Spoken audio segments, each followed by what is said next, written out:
The council chamber of Nexus Station hummed with nervous energy as representatives from 47 different species gathered for the emergency session. Admiral Kethvar of the Zelani Empire stood at the central podium, his four arms gesturing dramatically as he addressed the assembled delegates. "The Devourers have taken the Kepler sector," he announced, his voice carrying through the translator systems. 3 entire star systems. Billions of lives lost. Their ships move like shadows through space, and our weapons barely scratch their hulls. A ripple of fear passed through the chamber. The insectoid hive queen of the sector clicked her mandibles nervously.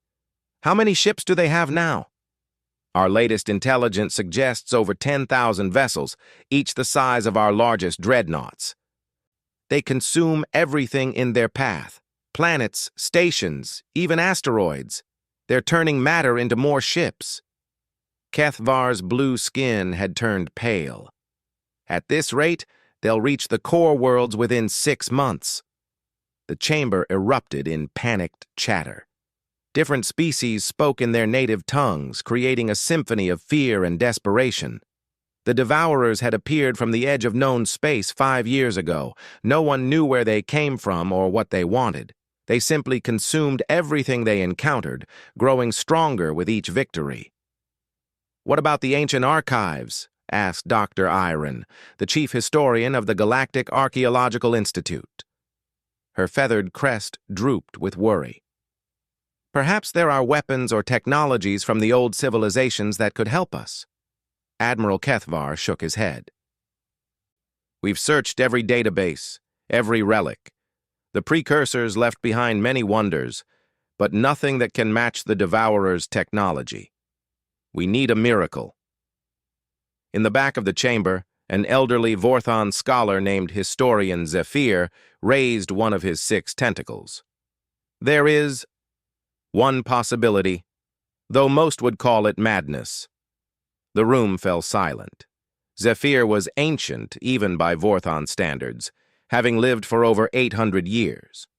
His knowledge of galactic history was unmatched. "Speak," urged Kethvar. Zephyr's translator crackled as he began. "In the oldest archives, buried beneath layers of legend and myth, there are references to a lost world called Terra. The stories speak of beings called humans who possess technology beyond imagination and a warrior spirit that could not be broken." Several delegates laughed nervously. The Quillian ambassador shook his head. "Old Zephyr, those are children's stories, bedtime tales to make younglings brave." "Are they?" Zephyr's eyes glowed with inner light. "The references appear in the archives of 17 different extinct civilizations. All describe the same things: beings with only 2 arms and 2 legs, who could somehow match or exceed the greatest warriors of any species. They speak of ships that could cross the galaxy in days, weapons that could shatter moons, and a will to fight that never wavered." "Even if such beings existed," said the Hive Queen, "they would be long dead." "The oldest references are from 20,000 years ago." "Perhaps," Zephyr replied. "But what if they're not? What if they simply withdrew? The myths speak of Terra as a world hidden from the galaxy, existing in a region of space that cannot be found by conventional means." Admiral Kethvar considered this. "Even if we believed these myths, how would we find this Terra? The galaxy is vast, and if it's truly hidden—" "The archives mention specific coordinates," Zephyr said quietly. "A region in what we now call the Outer Rim. The area is marked on our charts as empty space, a region where sensor sweeps show nothing but cosmic dust and dark matter." The chamber buzzed with renewed discussion. The idea was desperate, perhaps even foolish. But with the Devourers closing in on the core worlds, desperation was all they had left. "I propose an expedition," Admiral Kethvar announced suddenly. "If there's even a chance these humans exist, we must try to find them. I'll take a small fleet to investigate these coordinates." "And if you find nothing but empty space?" asked the Quillian ambassador. Then we return and prepare for our final battle against the Devourers. But if the myths are true—" Kethvar paused, looking around the chamber. "If the humans are real, they might be our only hope." The vote was close, 24 in favor, 23 against. But it was enough. Admiral Kethvar would take 5 ships to search for the mythical world of Terra and its legendary human inhabitants. 3 days later, the small fleet departed from Nexus Station. The ships, 2 Zalani cruisers, 2 Vorthon science vessels, and 1 massive Hive exploration craft, jumped into hyperspace toward coordinates that existed only in ancient myths and legends. The journey took 8 days through the treacherous hyperspace currents of the Outer Rim. When they finally dropped back into normal space, their sensors showed exactly what the star charts predicted: nothing. "Admiral," reported Commander Thex from the sensor station aboard the flagship Star Whisper, "I'm reading nothing but background radiation and scattered hydrogen atoms. No planets, no stars, no artificial structures." Kethvar stared at the empty view screen. Had they come all this way for nothing? While they chased myths, the Devourers continued their relentless advance toward the heart of galactic civilization. "Wait," said Dr. Rearin, who had insisted on joining the expedition. She was hunched over her archaeological scanner, her feathers ruffled with excitement. "I'm detecting something strange. The background radiation isn't random. There's a pattern to it." "What kind of pattern?" Kethvar moved to her station. "It's like the radiation is being generated by something artificial, as if space itself has been altered in this region." She looked up at him with wide eyes. "Admiral, I think we're looking at the most sophisticated cloaking technology ever devised. It's not just hiding objects, it's making this entire region of space appear empty. Can we penetrate it?" "I'm not sure, but I might be able to modify our sensor array to detect the energy signatures that are generating the effect." Dr. Earin's claws clicked rapidly across her console. "Give me an hour." That hour felt like a lifetime. While Dr. Mary Earin worked, reports continued to come in from the core worlds. The Devourers had taken another system. Refugee ships were fleeing toward the galactic center, but there wasn't enough space or resources to handle them all. "Got it!" Dr. Earin suddenly exclaimed. "Admiral, you need to see this!" The main view screen shimmered and resolved into something that made the entire bridge crew gasp. Where there had been empty space moments before, now they could see a magnificent star system. A bright yellow star sat at the center, surrounded by multiple planets. And orbiting the third planet from the star were structures that defied imagination. Massive space stations rotated slowly around a blue-green world. The stations were easily the size of small moons, their surfaces covered in gleaming metal and pulsing lights. Countless ships moved between them, not the organic curves of Hive technology or the angular designs of Zalani ships, but something entirely new. They were sleek and predatory, like weapons forged in space itself. "By the eternal void," whispered Commander Thex. "Look at the size of those stations. Each one could house 1 billion beings." "And those ships," added Dr. Earin, her voice filled with awe. "The energy signatures are beyond anything in our databases. Admiral, if these are the humans from the myths, their technology makes ours look like primitive tools." Kethvar felt a mixture of hope and terror. If these beings were hostile, his small fleet wouldn't last minutes against such technology. But if they were friendly, if they could be convinced to help— "Open a communication channel," he ordered. "All frequencies." "Admiral," his communications officer said nervously, "we're being scanned. The intensity is far beyond anything our ships can generate. They know everything about us, our weapons, our power systems, probably even how many crew members we have." Before Kethvar could respond, the main view screen flickered and changed. Instead of the space stations, It now showed the interior of what appeared to be a command center, and standing before them was a being that matched the ancient descriptions perfectly. The human was tall and lean, with pale skin and short brown hair. It wore a dark uniform with insignia that spoke of high rank. Most striking were its eyes, a piercing blue that seemed to look right through the camera and into Kethvar's soul. "I am Admiral Sarah Chen of the Terran Defense Force," the human said in perfect galactic standard. "You've come a long way from home, Admiral Kethvar. We've been monitoring the situation in the inner galaxy. The Devourers, I believe you call them?" Kethvar's four arms trembled. How did this human know his name? How long had they been watching? You know about the Devourers?" Admiral Chen's expression was grim. "We know about them because we faced them before. They destroyed our original home galaxy 12,000 years ago. We barely escaped with a fraction of our population." Her blue eyes seemed to burn with inner fire. "They're the reason we came to this galaxy, the reason we've remained hidden all this time." "Then you'll help us?" The question burst from Kethvar's lips before he could stop himself. The human tilted her head slightly. "Admiral, you traveled across the galaxy based on nothing but myths and legends. You risked everything on the slim hope that we existed. That tells me your people are desperate." "We are," Kethvar admitted. "They've taken 37 star systems. Billions are dead. Our best estimates give us 6 months before they reach the core worlds." Admiral Chen was quiet for a long moment. When she spoke again, her voice carried a weight that suggested the fate of the galaxy hung in the balance. "Admiral Kethvar, I'm going to tell you something that no one outside of Terra has ever heard. We didn't just escape from our original galaxy. We learned to fight back. We learned to win." She paused, and something like a smile crossed her features.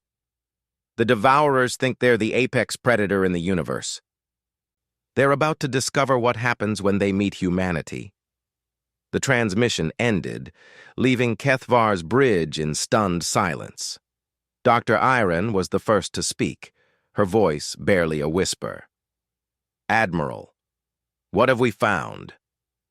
Before Kethvar could answer, new contacts began appearing on their sensors.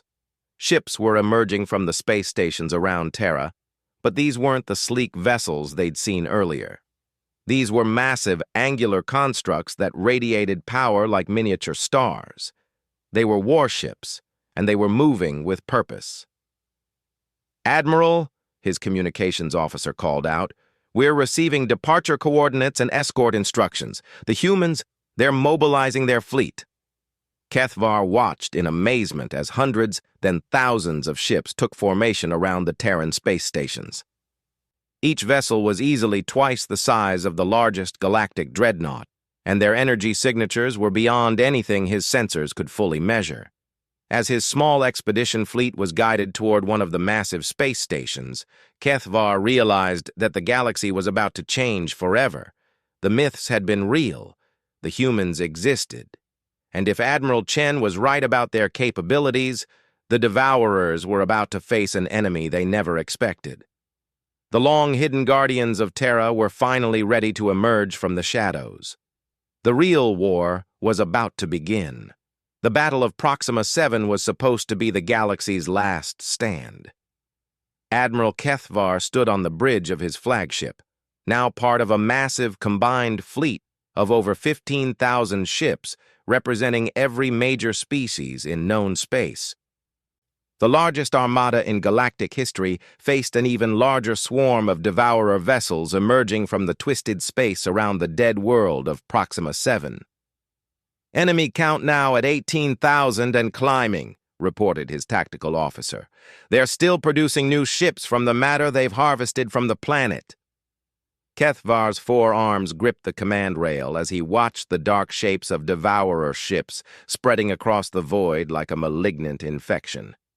Each vessel was a nightmare of organic technology and dark metal, pulsing with an alien energy that made his skin crawl. In the 2 weeks since his return from Terra, the situation had grown even more desperate. The Devourers had accelerated their advance, taking 6 more systems in rapid succession. "Sir, incoming transmission from Fleet Command," announced his communications officer. The image of High Admiral Vexith appeared on the main screen. The old Zalani's face was grim. "All ships, this is it. Today we either stop them here, or they roll straight through to the core worlds. Fight with everything you have. Die with honor." The transmission cut off, and Kethvar felt the weight of galactic civilization resting on his shoulders. Behind him, Dr. Iren worked frantically at her console, monitoring long-range sensors for any sign of the promised human reinforcements. "Anything?" he asked quietly. She shook her head, her feathered crest drooping. "Nothing yet. No hyperspace signatures, no energy readings. If they're coming, they're taking their time." "Enemy fleet is moving into attack formation," called the tactical officer. "Estimated time to weapons range, 14 minutes. Across the combined fleet, thousands of ships prepared for battle. The massive hive carriers launched clouds of fighter craft, while Zalani dreadnoughts powered up their plasma cannons. Vorthon science ships activated their gravity well generators, hoping to slow the Devourer advance. Even the peaceful Crystalline Collective had sent their mobile platforms, armed with mining lasers converted into weapons of war. But Kethvar had seen the intelligence reports. He knew what those Devourer ships could do. Their hulls were made from some kind of adaptive matter that could absorb energy weapons and kinetic impacts. Their own weapons fired streams of destructive particles that could tear through any known armor. Worst of all, they learned. Each battle made them stronger, their tactics more refined. 10 minutes to contact," announced the tactical officer. "All batteries prepare to fire," ordered Kethvar. Around the fleet, weapon systems charged to full power. The space between the two fleets began to shimmer with anticipation. 8 minutes to contact. Enemy ships are beginning to spread formation. Dr. Iren suddenly straightened at her console. "Admiral, I'm picking up something strange. There's a massive gravimetric distortion forming behind the Devourer fleet." "Reinforcements?" Kethvar felt his heart sink. If the Devourers had backup arriving, this battle was already over. "I don't think so. The signature is completely different. It's like something is tearing a hole in space itself." 5 minutes to contact. "All ships report ready for battle." The Devourer fleet had formed a massive wedge formation, their largest ships at the point of the spear. These were the Harvester-class vessels, each one capable of processing an entire moon into raw materials for more ships. Behind them came the smaller but more numerous Hunter-class ships, designed to swarm and overwhelm enemy formations. 2 minutes to contact. Enemy ships are charging weapons. Kethvar opened a channel to the entire fleet. "All ships, this is Admiral Kethvar. Today we fight not just for our worlds, but for every living being in the galaxy. Make them pay for every meter of space. 1 minute to contact. All batteries report ready." The space between the fleets erupted in light as the first salvos flew across the void. Plasma bolts, particle beams, and projectile rounds created a deadly light show against the stars. The Devourer ships responded with their own weapons, sending streams of dark energy that tore through the galactic formation. The first ships to die were a squadron of Quillian frigates, their hulls dissolving under the alien fire. But the galactic fleet gave as good as it got, concentrating their fire on the largest Devourer vessels and managing to cripple 2 of the Harvester-class ships. "Admiral!" Dr. Iren shouted over the noise of battle. "The gravimetric distortion is intensifying. Something big is coming through." Before Kethvar could respond, space itself seemed to tear open behind the Devourer fleet. What emerged defied all known laws of physics and engineering.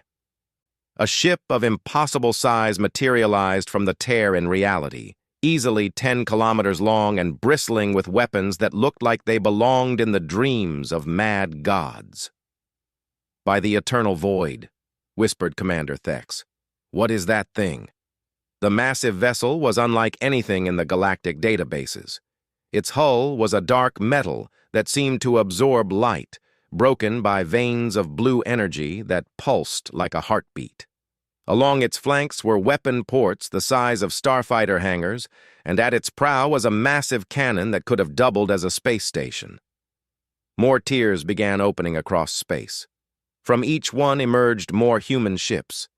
Not just the impossibly large dreadnought, but cruisers and destroyers and craft that seemed designed for purposes the galaxy couldn't even imagine. Within minutes, a full human fleet had materialized behind the Devourers, trapping them between two forces. "This is Admiral Chen to all galactic forces," came a transmission that reached every ship in the combined fleet. "We apologize for the delay. We had to make sure all civilians were evacuated from nearby systems before we began." Kethvar stared at the tactical display in amazement. The human fleet numbered only 300 ships compared to the thousands of Devourer vessels, but each human ship was radiating energy signatures that made their largest dreadnought look like a fighter craft. "All galactic forces recommend you pull back to minimum safe distance," Admiral Chen continued. "We're about to demonstrate why the Devourers made a mistake coming to our galaxy." "Minimum safe distance?" Kethvar queried his tactical officer. "How far back do we need to go?" Before anyone could answer, the massive human dreadnought fired its main cannon. The weapon didn't produce a beam or a projectile. Instead, it seemed to create a controlled tear in space-time itself. The energy wave that emerged from the cannon struck the center of the Devourer formation and simply unmade everything it touched. 36 Devourer ships, including one of their massive harvesters, didn't explode or disintegrate. They just ceased to exist. "Pull back! All ships! Emergency retreat!" Kethvar shouted into his communicator. Around the battlefield, galactic ships began moving away from the combat zone as quickly as their engines would allow. The human fleet spread into a perfect battle formation and opened fire with their full arsenals. The weapons they used seemed to come from every possible field of science. Particle beams that could punch through a planet's core, gravity weapons that crushed ships like insects, energy fields that turned matter into pure energy, and stranger devices that made Devourer ships simply stop functioning as if their alien technology had forgotten how to work. But the Devourers weren't defenseless. They responded with everything they had, their dark energy weapons striking the human ships with enough force to vaporize asteroids. To Kethvar's amazement, the human vessels didn't even slow down. Their shields absorbed the impacts without visible strain, and they continued their relentless advance. "How is this possible?" Dr. Iron stared at her sensors in disbelief. "The energy output from those human ships is beyond anything we thought possible. They're not just using advanced technology.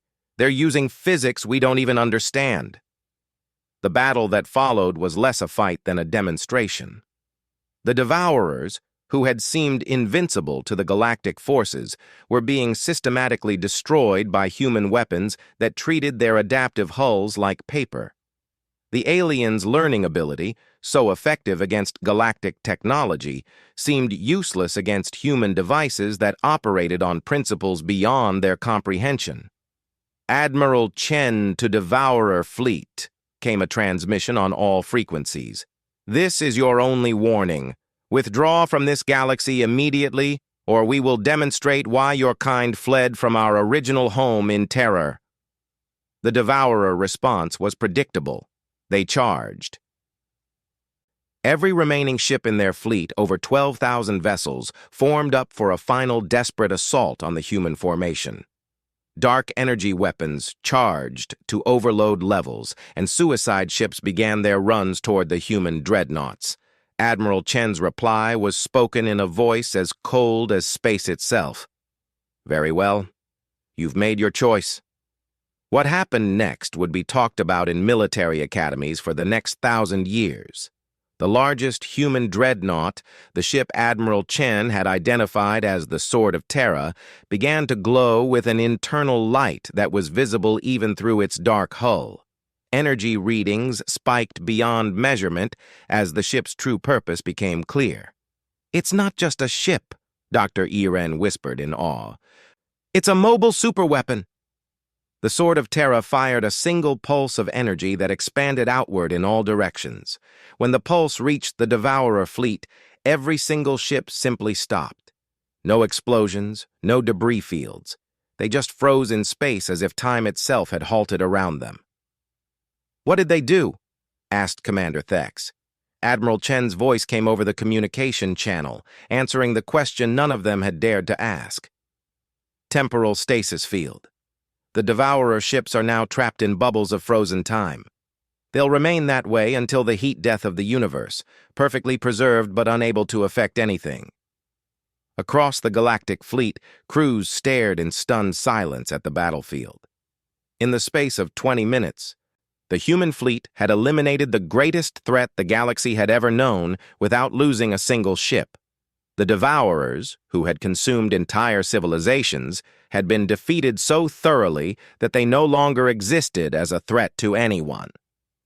"This is Admiral Chen to the Galactic Combined Fleet," came the transmission. "The immediate threat has been neutralized. However, this was only a scouting force. The main Devourer fleet, approximately 50,000 ships, is still 3 months away from the galactic rim." Kethvar felt his heart sink. If this had been only a scouting force, what would the main fleet look like? "But that's a problem for later," Admiral Chen continued, and there was something like humor in her voice. "Right now, I believe we have some talking to do. Admiral Kethvar, would you be willing to come aboard the Sword of Terra? I think it's time the galaxy learned who humanity really is." An hour later, Kethvar found himself in the shuttle bay of the massive human dreadnought. The interior of the ship was even more impressive than its exterior. Corridors wide enough to drive vehicles through, ceilings that soared like cathedral arches, and technology that hummed with barely contained power. Admiral Chen met him personally, accompanied by a small group of human officers. Up close, she was even more impressive than she had appeared on the screen. There was something in her bearing that spoke of absolute confidence and countless battles fought and won. "Welcome aboard the Sword of Terra, Admiral," she said, extending her hand in what he'd learned was a human greeting gesture. "I apologize for the dramatic entrance, but we wanted to make sure the Devourers understood exactly what they were facing." "Your technology," Kethvar said as they walked through the ship's corridors. "It's beyond anything we understand. How did humanity develop such capabilities?" Admiral Chen's expression grew somber. "Necessity, Admiral. When the Devourers consumed our original galaxy, we had 2 choices. Die with dignity or live long enough to make them pay. We chose to live. And in the 12,000 years since we arrived here, we've done nothing but prepare for their inevitable return." They entered what could only be described as a command cathedral, a vast chamber filled with holographic displays showing every system in the galaxy. Hundreds of human officers worked at stations that looked more like works of art than military equipment. "Every advance in our technology, every ship we've built, every weapon we've developed, it's all been focused on one goal," Admiral Chen continued, "making sure that when the Devourers found us again, we'd be ready." She gestured to the main display, which showed the current positions of every major fleet in the galaxy. "The scouting force you just saw defeated was armed with the same technology that destroyed our home. But we've had 12,000 years to prepare. When the main fleet arrives, we'll be waiting for them." Kethvar looked around the chamber in awe. "How many ships do you have?" "Enough," Admiral Chen replied simply. "But more importantly, we have something the Devourers have never encountered before." "What's that?" For the first time since they'd met, Admiral Chen smiled. It was not a pleasant expression. "Experience fighting them, and the absolute determination to make sure they never consume another world again." As Kethvar was escorted back to his shuttle, he realized that everything in the galaxy had just changed. The humans weren't just another species to be added to the galactic community. They were something else entirely. They were what the galaxy could become when faced with extinction, stronger, smarter, and absolutely ruthless when it came to protecting what they valued. The myths had been more than real. They had been warnings. And now that humanity had revealed itself, the galaxy would never be the same. 3 months later, Admiral Kethvar stood in the observation deck of Nexus Station, watching as the largest fleet in galactic history took formation around the space station. But this time, the fleet was different. Scattered among the familiar designs of Zelani cruisers and hive carriers were the sleek, predatory shapes of human warships. In the weeks following the Battle of Proxima 7, everything had changed. The humans hadn't just remained hidden observers. They had emerged fully into galactic society, sharing technology, establishing diplomatic relations, and preparing every world in the galaxy for what was coming. "The deep space sensors have confirmed it," Dr. Yaren announced from her station. "The main Devourer fleet has entered our galaxy. Estimated arrival at the galactic rim, 72 hours. Kethvar nodded grimly. The waiting was finally over. 50,000 Devourer ships were approaching, led by something the humans called a World Eater, a ship the size of a small moon designed to consume entire planets in hours. "Status of the combined fleet?" he asked. 28,000 galactic ships ready for battle," replied Commander Thex, "plus the human contingent." "How many human ships?" Kethvar had asked this question several times, but Admiral Chen had always been evasive about the exact numbers. "Unknown, sir. The humans classify their fleet strength as sufficient." Through the observation windows, Kethvar could see the massive form of the Sword of Terra anchored near the station. In the 3 months since their first meeting, he had come to know Admiral Chen well. The human leader had spent countless hours with galactic military commanders, sharing tactical knowledge and helping them understand what they would face. But it was the other humans who had truly amazed him. Engineers who could revolutionize galactic technology with casual suggestions. Scientists who treated the laws of physics more like guidelines. Soldiers who spoke of fighting the Devourers with the same calm they might discuss the weather. "Admiral," his communications officer called out. "Priority transmission from Admiral Chen." The main screen flickered to life, showing the interior of the Sword of Terra's command center. But Admiral Chen wasn't alone this time. Behind her stood dozens of other humans, all wearing the same dark uniforms with insignia that spoke of high command. "Admiral Kethvar," Chen began, "the time has come for you to learn the truth about humanity and our role in this galaxy." Kethvar felt a chill run down his spine. In all their conversations, Admiral Chen had never fully explained why humanity had remained hidden for so long. 12,000 years ago, when the Devourers consumed our original galaxy, they didn't just destroy our worlds, they consumed our civilization, our history, our entire culture. Everything that made us who we were was lost. Chen's blue eyes seemed to burn with inner fire. But from that destruction, we learned something that no other species in the universe has ever understood. She paused, and the other humans behind her moved forward. Kethvar could see their faces clearly now, and what he saw made him step back in surprise. These weren't just military officers, they looked like living weapons, their eyes holding a depth of experience that spoke of thousands of years of warfare. "We learned that survival isn't enough," Chen continued. "We learned that sometimes, to protect life, you must become death itself. We became something the universe had never seen before, a species that could match the Devourers in ruthlessness while never losing our humanity." "But why remain hidden?" Dr. Iron asked from her station. "With your technology, you could have helped countless species." One of the other humans stepped forward, a tall man with silver hair and scars that spoke of ancient battles. "Because we needed to be sure," he said in a voice that carried the weight of millennia. "We needed to watch and learn whether this galaxy was worth saving. whether its people would fight for each other when the time came. Admiral Chen nodded. Your expedition to Terra, Admiral Kethvar, was the final test. When faced with extinction, would the galaxy's leaders risk everything on myths and legends? Would they unite against a common threat? You proved that the answer was yes. The display behind Chen changed, showing a tactical view of the approaching Devourer fleet. The formation was massive beyond imagination, thousands of ships arranged in perfect geometric patterns, with the World Eater at the center like a dark star surrounded by its satellites.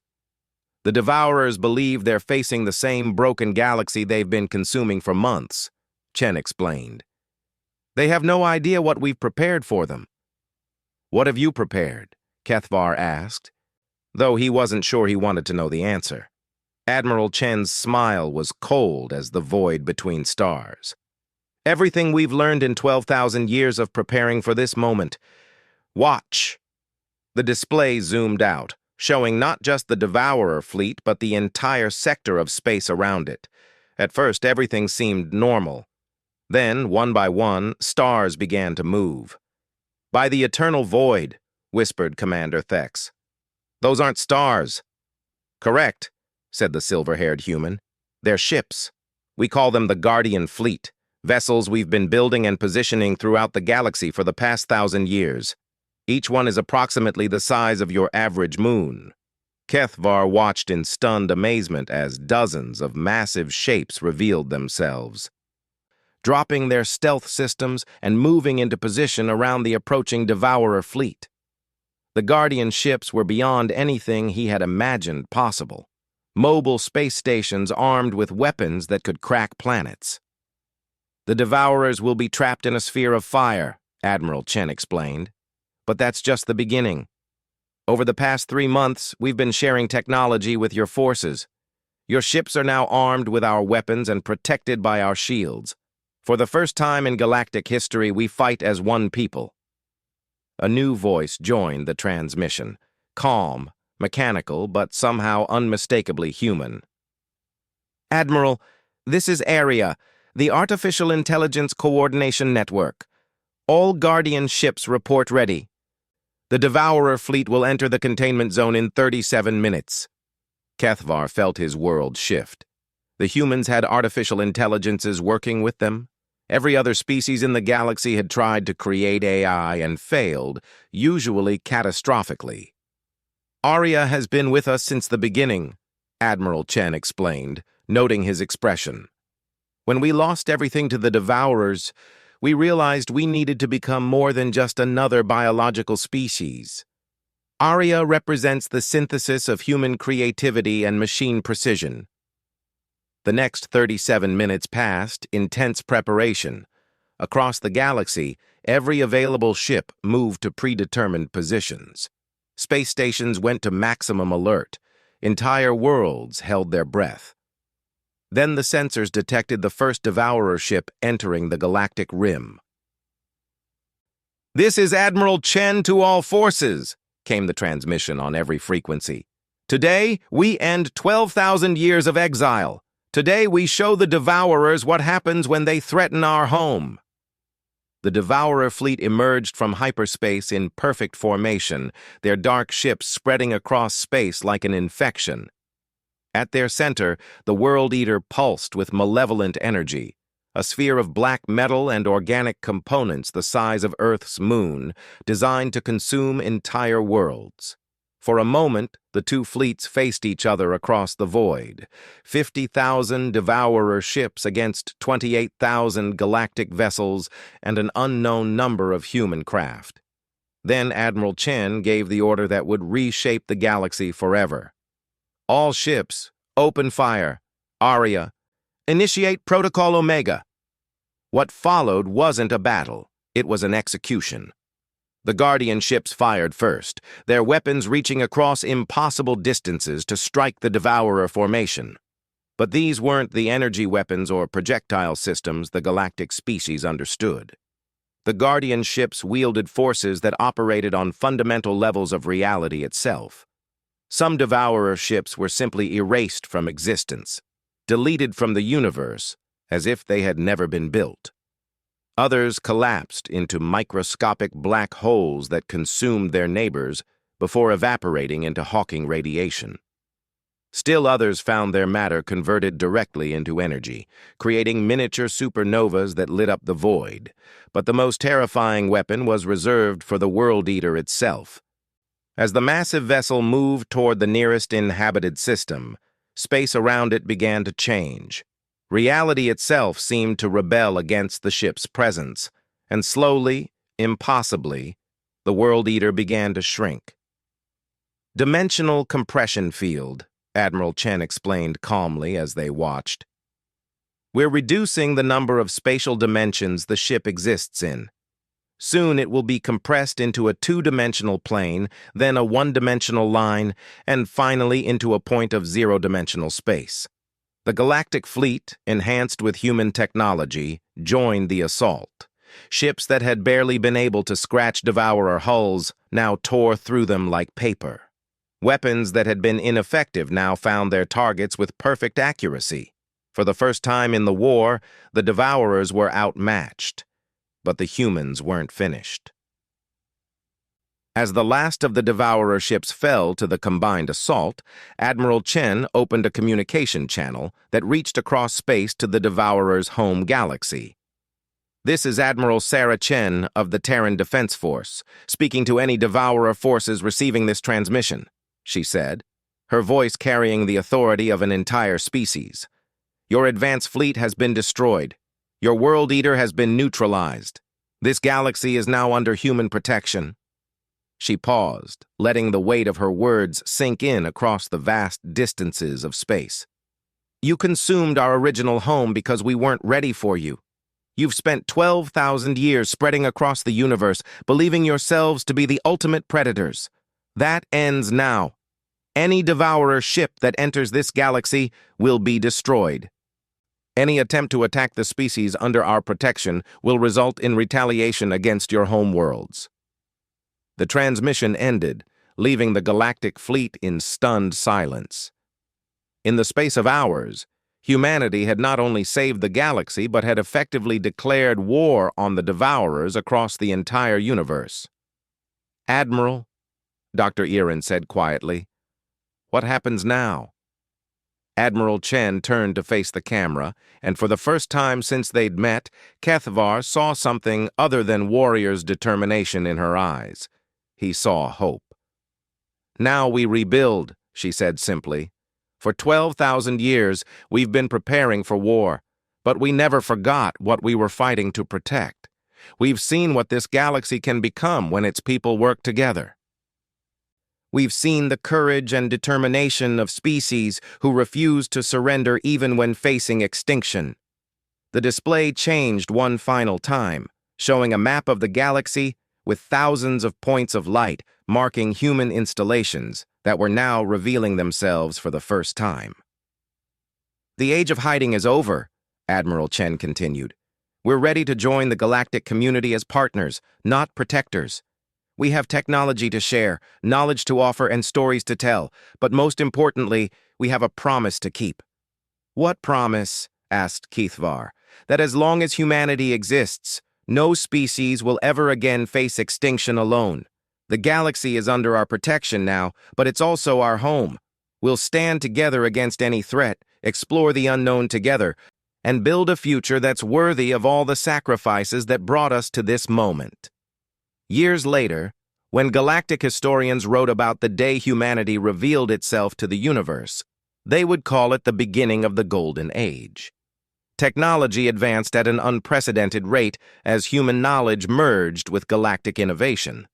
Exploration expanded beyond the galaxy as joint human-alien expeditions pushed into the void between galaxies. Art, culture, and philosophy flourished as dozens of species learned from each other. But Admiral Kethvar would always remember it as the day he learned that the universe's greatest predators weren't the Devourers. They were the creatures that hunted the predators. The myths had spoken of humans as warriors beyond compare, but the truth was even more remarkable. Humanity wasn't just another species that had learned to fight. They were the galaxy's guardians, forged by tragedy into something that could protect all life from the darkness between the stars. And now that they had emerged from their self-imposed exile, the universe would never be the same. Standing in his quarters aboard the rebuilt Nexus station, Kethavar looked out at the stars and smiled. For the first time in his life, the galaxy felt truly safe. The humans were watching, and nothing would ever threaten their new home again. The age of fear was over. The age of humanity had begun.